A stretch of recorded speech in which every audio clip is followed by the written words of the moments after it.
और अभी आपको खबर देंगे, सुप्रीम कोर्ट ने मुबारक अहमद केस में पंजाब हुकूमत की नजरसानी दरख्वास्त समाअत के लिए मंजूर कर ली है।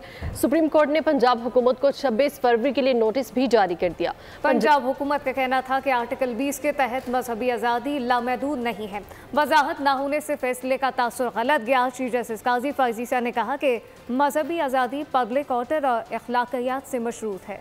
मुबारक अहमद केस, पंजाब हुकूमत की नजरसानी दरख्वास्त पर समाअत। असिस्टेंट प्रोसिक्यूटर पंजाब का कहना था कि मुबारक सानी केस फैसले के पैरा 9 में आर्टिकल 20 की मुकम्मल वजाहत नहीं की गई। आइन के आर्टिकल 20 के तहत मजहबी आज़ादी लामहदूद नहीं, वजाहत न होने से फैसले का तासुर गलत दिया गया। चीफ जस्टिस काजी फायजीसा ने कहा कि जब आर्टिकल 20 का जिक्र आ गया तो वजाहत की जरूरत नहीं थी। आर्टिकल 20 के मुताबिक मजहबी आज़ादी पब्लिक ऑर्डर और अखलाकियात से मशरूत है। नजरसानी में वजाहत के लिए नोटिस करना पड़ेगा। असिस्टेंट प्रोसिक्यूटर जनरल ने कहा कि आइन की तशरीह का नुक्ता है, नोटिस की वैसे कोई जरूरत नहीं। जस्टिस सादात इरफान ने कहा नजरसानी पर नोटिस करना पड़ेगा। चीफ जस्टिस ने कहा हम इस केस में कामरान मुर्तज़ा की मुआवनत चाहते हैं। केस की मजीद समाअत 26 फरवरी को होगी।